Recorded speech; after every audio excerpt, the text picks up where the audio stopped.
जय सिया राम।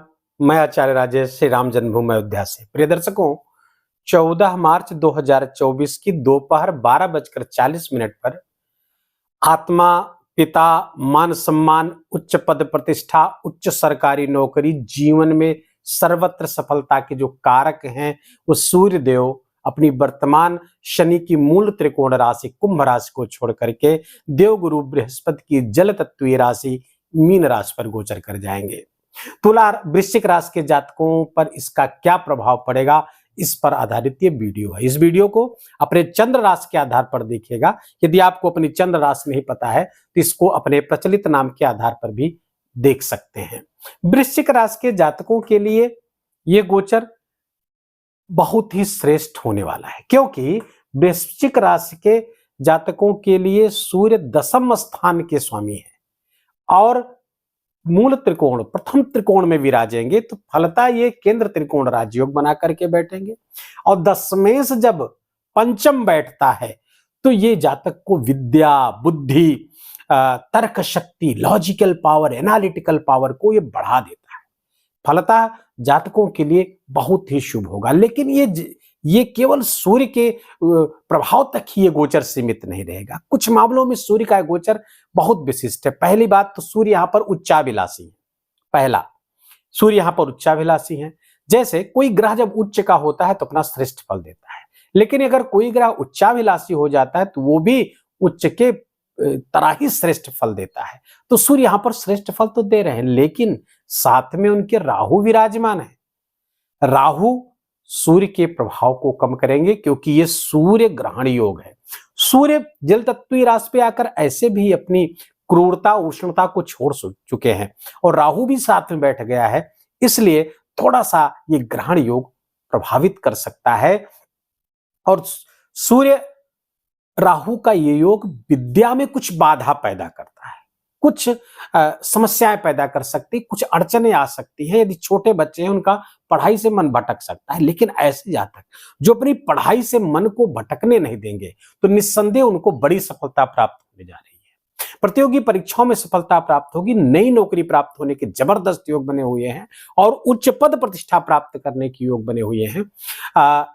सरकारी नौकरी प्राप्त करने के लिए प्रयासरत है तो ये कालखंड आपके लिए बहुत अच्छा है, क्योंकि यहाँ पर 13 अप्रैल तक विराजमान होंगे, 13 अप्रैल के सायंकाल तक।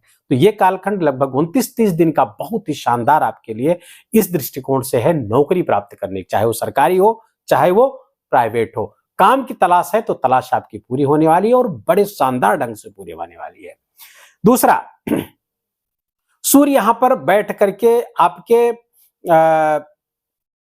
बच्चों को मैंने पहले बताया कि थोड़ा सा उनके स्वास्थ्य में भी समस्या हो सकती है, और थोड़ा सा और भी ध्यान रखिए। सूर्य और राहु की युति आपके पंचम स्थान पर है, तो ऐसी वृश्चिक राशि की हमारी माताएं बहनें यदि गर्भवती हैं, गर्भ में उनके शिशु है, तो उनको बहुत सावधान रहने की आवश्यकता है, क्योंकि ये आपके गर्भ को नष्ट कर सकता है, परेशानियां पैदा कर सकता है बच्चे में।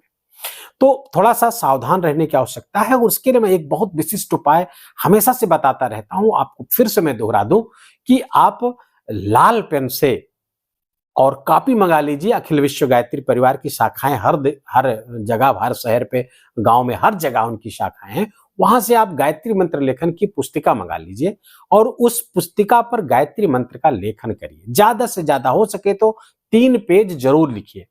अगर बैठने में असुविधा हो रही है तो कम भी कर लिख सकते हैं, लेकिन करें जरूर। दूसरे, सूर्य भगवान का ध्यान करें कि गर्भ पर हमारे उदीयमान सूर्य की किरणें पड़ रही हैं और हमारे शिशु को स्वस्थ, निरोग और तेजस्वी बना रही है। ऐसा ये 2 चीज अगर आप करते रहेंगे तो गारंटी मानिए आपके गर्भस्थ शिशु को कभी कोई परेशानी नहीं हो सकती है। और जिनको ये योग नहीं है वो ये बात आप अन्य महिलाओं को भी बताइए, जिन पे गर्भ खतरा नहीं है फिर भी वो करें, ताकि उनका बच्चा स्वस्थ रहे, अपने जीवन में निरोग रहे, अपने जीवन में सफलताएं प्राप्त करे, पराक्रमी हो, तेजस्वी शिशु संतान उनको प्राप्त हो। तो ये बातें और भी लोगों को आप बता सकते हैं। दूसरे, ये गोचर आपकी योग्यता, आपके ज्ञान के बल पर सफलता लेकर आया हुआ है। तो क्योंकि ज्ञान के भाव पर बैठे हुए हैं तो ज्ञान से आपको सफलता प्राप्त होगी और ये धनागमन तीव्रता से कराएंगे, धन वृद्धि कराते हुए दिख रहे हैं, प्रमोशन भी नौकरी में कराते हुए दिख रहे हैं, क्योंकि सूर्य की दृष्टि एकादश पर पड़ेगी तो आपकी प्रमोशन आपके हो सकते हैं। तो इसलिए इस दृष्टिकोण से भी बहुत ही अच्छा, आर्थिक दृष्टिकोण से तो ये गोचर बहुत ही श्रेष्ठ गोचर है और इसका लाभ आपको प्राप्त होगा, धनागमन होगा, धन संचयन भी होगा, अर्थात बैंक बैलेंस होगा, ये खर्च नहीं होगा, आएगा भी और रुकेगा भी। नया व्यापार व्यवसाय जो लोग करना चाहते हैं उनके लिए गोचर बहुत ही श्रेष्ठ है, उनको नया व्यापार व्यवसाय करना है, इस बीच आप कर सकते हैं। यद्यपि ये खरमास लगा हुआ है, थोड़ा सा नए कार्य करने के लिए रोका जाता है, फिर भी यदि आपको करना है तो इसमें आप कर सकते हैं, सफलता आपको प्राप्त होगी। 10वें से अगर पंचम बैठता है तो मैंने पहले बताया कि ये धनवान बनाता है, तो धन वृद्धि के लिए ये बहुत ही श्रेष्ठ गोचर है। अब थोड़ा सा हम सूक्ष्मता की ओर बढ़ेंगे। ये प्रेडिक्शन ये साधारण प्रेडिक्शन नहीं करते हम, ईश्वर कृपा से, मां सरस्वती की कृपा, गुरुओं की कृपा, ज्योतिष के आचार्यों की, प्राचीन आचार्यों की कृपा से जो हमें प्राप्त होता है, हम कुछ बचाते नहीं, सब आपको देने का प्रयास करते हैं। अब आइए देखते हैं सूर्य किन किन नक्षत्रों पर गोचर करेगा। 3 नक्षत्र पर गोचर करेगा, पूर्वा भाद्रपद जिसके स्वामी देवगुरु बृहस्पति हैं, उसके बाद उत्तरा भाद्रपद जिसके स्वामी शनि हैं, और तीसरा नक्षत्र है रेवती नक्षत्र जिसके स्वामी बुध हैं। अब देखने की बात है कि जब पूर्वा भाद्रपद देवगुरु बृहस्पति के नक्षत्र पर गोचर करेंगे, 17 मार्च तक ही रहेंगे, तो कुल मिला के अपने गोचर से 3, साढ़े 3, 4 दिन रहेंगे, ये 3.5, 4 दिन रहेंगे। तो गुरु को देखिए कहां पे गोचर कर रहे हैं, क्योंकि उसके नक्षत्र पे गुरु है, सूर्य है, तो गुरु आपके 6ठम स्थान पर गोचर कर रहे हैं। तो गुरु का यहां गोचर करना, थोड़ा 17 तक आप अपने स्वास्थ्य का ख्याल खास रखें, खासकर लीवर का, खाने पीने की चीजों पर बहुत, हाइजीन का बहुत ख्याल रखिए, खाने पीने पर आप अति ना होने पाए उसका ध्यान रखिएगा। दूसरे, यहाँ पे दृष्टियां जो पड़ रही हैं आपकी, थोड़ा सा व्यय बढ़ा सकते हैं 17 अप्रैल तक देवगुरु बृहस्पति, थोड़ा सा आपके खर्चे बढ़ सकते हैं, लेकिन अगर विदेश से जुड़े हुए तो वहां से लाभ भी दिलाएंगे।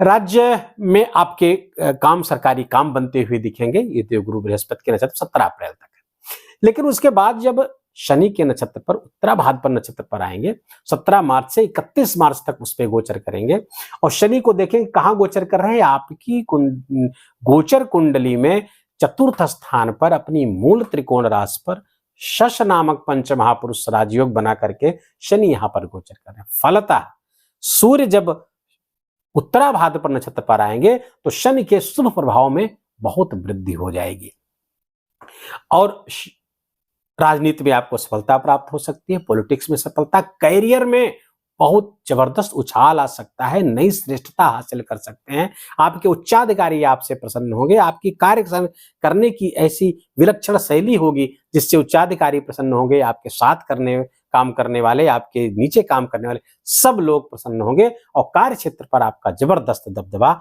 बना हुआ है। मैंने प्रारंभ में बताया कि नई नौकरी हासिल करने का बहुत जबरदस्त समय चल रहा है, उच्च पद प्राप्त कर सकते हैं, सरकारी नौकरी मिलने के बहुत जबरदस्त है। तो विद्यार्थियों को मैंने बताया कि बहुत ही सतर्क होकर, बहुत ही फोकस्ड करके उनको अपनी एनर्जी केवल और केवल पढ़ाई पर लगानी चाहिए। हाँ, प्रेमी जोड़े के लिए इस समय अच्छा नहीं है, प्रेम में उनकी समस्या आ सकती है, प्रेम संबंध टूट सकता है, आपस में ईगो की टकराहट होगी, कंफ्यूजन होगा कि तीसरे व्यक्ति का उसमें प्रवेश होगा, जिसके कारण से आपका संबंध टूटने का खतरा बना हुआ है, इसलिए बहुत सावधान रहें। माता पिता के स्वास्थ्य का आपको विशेष ख्याल रखना होगा, खासकर तब जब शनि के नक्षत्र पर आएंगे। 17 मार्च से लेकर के 31 मार्च तक उत्तरा भाद्रपद नक्षत्र पर आएंगे, तो माता जी के स्वास्थ्य का विशेष आपको ध्यान रखना होगा। रेवती नक्षत्र पर आएंगे 31 मार्च से 17 अप्रैल तक रहेंगे, और जब ज्योति नक्षत्र पर आएंगे तो वर्तमान में तो बुध यहाँ रहेंगे, लेकिन जब ज्योति नक्षत्र पर आएंगे तो बुध यहाँ पर आ चुके रहे होंगे, अर्थात आपके षष्ठ पर गोचर कर रहे होंगे, और यहाँ पर एक विपरीत राजयोग बना करके बुध गोचर करेंगे। फलता बुध का भी गोचर अच्छा होगा। बुध कौशल से, वाणी के कौशल से आप बहुत सारी सफलता अर्जित करते हुए दिखाई देंगे। वृश्चिक राशि के जातकों के लिए केवल शिक्षा और संतान, और भी शिक्षा, बच्चों की शिक्षा, क्योंकि बच्चे हो सकता है उनका मन थोड़ा सा शरारत में लगे, ना पढ़ना चाहें तो ठीक है, लेकिन अगर पढ़ने में मन लगा दिए बहुत शानदार होगा।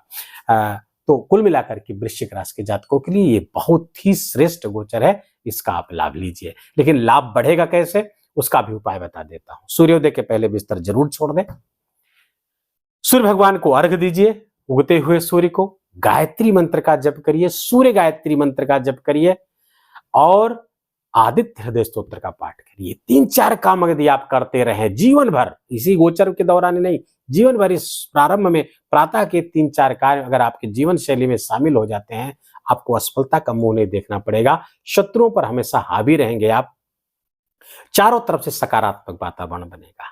तो इस उपाय को आप जरूर से जरूर करिएगा। वीडियो कैसा लगा? यदि आपका ये 10 मिनट यहाँ पर खर्च करना सार्थक लगा हो, हमारा बोलना सार्थक हुआ हो, आपका इतना बहुमूल्य समय इस वीडियो पर खर्च करना सार्थक हुआ हो, तो कृपया करके इस वीडियो को लाइक करिएगा, अपनों के साथ शेयर करिएगा और कमेंट में बड़े प्रेम से जय सिया राम लिखिएगा। और यदि आपकी कोई समस्या है तो पूरे बर्थ डिटेल के साथ उसको पूछेगा, हम उसका उत्तर अवश्य देंगे। लेकिन प्रश्न पूछते समय आप लोग बर्थ डिटेल ठीक से नहीं डाल पाते हैं, उसके लिए बता दो पूरा बर्थ डिटेल अर्थात डेट ऑफ बर्थ पूरा, समय AM PM के साथ किस समय आप पैदा हुए, किस जगह पर पैदा हुए, जिले और प्रदेश और देश का नाम सहित आप उसको आप लिखिएगा। इंडिया में है तो आपको लिखने की जरूरत नहीं है, लेकिन इंडिया से बाहर अगर आप कहीं पैदा हुए हैं तो उसका भी आप उल्लेख करें, उस देश का भी। तो हम और प्रश्न केवल एक हो, ध्यान रहे, एक प्रश्न का उत्तर दें। एक से अधिक प्रश्न अगर आपने पूछा तो हमारे लिए संभव नहीं हुई, क्योंकि बहुत सारे प्रश्न आते हैं और अलग अलग वीडियो पर तमाम प्रश्न रहते हैं। हमें उत्तर मैं जरूर देता हूं, थोड़ा समय लग सकता है, उत्तर जरूर से जरूर आपको प्राप्त होगा। बस ध्यान रहे कि एक ही प्रश्न आप पूछिएगा। चैनल पर आपका प्रथम आगमन है तो आप इसको सब्सक्राइब कर लीजिए, बेल आइकन की घंटी दबा लीजिए। ऐसे महत्वपूर्ण वीडियो आपको लगातार प्राप्त होते रहेंगे। अपना ख्याल रखिए, अपनों का ख्याल रखिए, माता पिता का खूब ख्याल रखिए, उनकी खूब सेवा करिए, उनका आशीर्वाद प्राप्त करिए। जय सिया राम।